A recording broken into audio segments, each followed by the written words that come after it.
Hello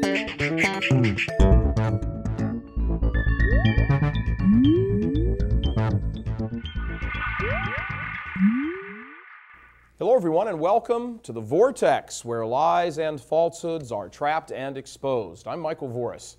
There's a lot being made these days about the so-called Catholic vote. A lot. Both candidates are scurrying wildly for it, or at least the majority of the Catholic vote. But much is also being made of the division among Catholic voters. See, many firmly support Obama, while others firmly support McCain. Polls, which are of course not always perfect barometers, are not totally worthless either. They show us that about half of Obama's Catholic supporters actually don't agree with his position on abortion, but they're going to vote for him anyway, for other reasons they think carry the same weight or even more weight than abortion, issues like poverty and health care and the war. It's those Catholic voters, the other issues crowd, that are tipping this election to Obama as of today. If there was such a thing as a true Catholic vote, Obama wouldn't even be a candidate. But it's the lack of moral courage and clear-sightedness by many Catholics who have been duped that may propel this supporter of child killing into office. Before we continue, though, let's stop for a moment and talk as Catholics. And let's listen to what Pope Pius V once famously said.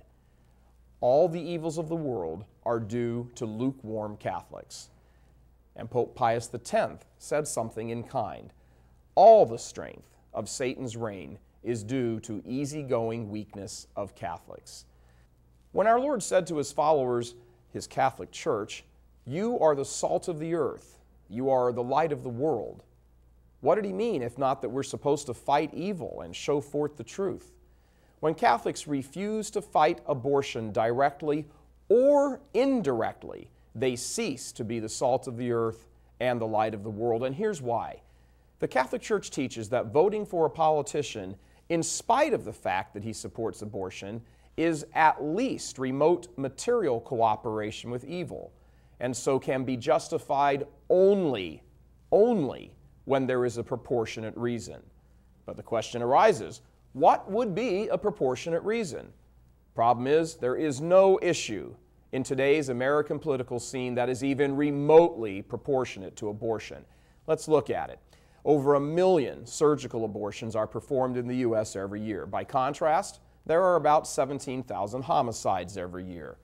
Premature deaths due to inadequate health care are estimated to be at about 34,000 deaths per year. The Iraq War has claimed a total of roughly 55,000 American and Iraqi lives over the past several years. Even people who come up with the number that the total death count from the war, when you factor in disease and displacement, etc., exceeds 500,000, that's still over 5 years.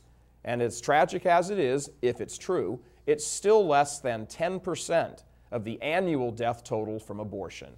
And regarding the death penalty, it's responsible for 42 deaths in the U.S. last year. No Catholic can expect to look God in the face and pretend to make the case that those numbers even begin to approach the 1 million-plus babies slaughtered every year, year in and year out. There simply is no issue in this election even remotely proportionate to abortion. Without a proportionate reason, and no reason exists, a Catholic cannot vote for Barack Obama. A simple illustration: poverty, war, the death penalty, health care, all of these issues taken together simply do not outweigh the carnage that takes place in America's abortion mills. Before we sign off, I want to illustrate the point one further way. It's graphic, but we need to look evil square in the face. If you're easily upset, then stop watching. If you have a conscience and can stomach horror, then please look at this image.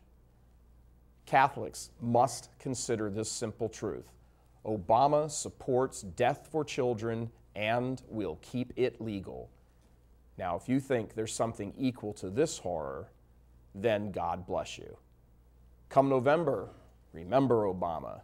Soft on terrorists, but tough on fetuses. I'm Michael Voris.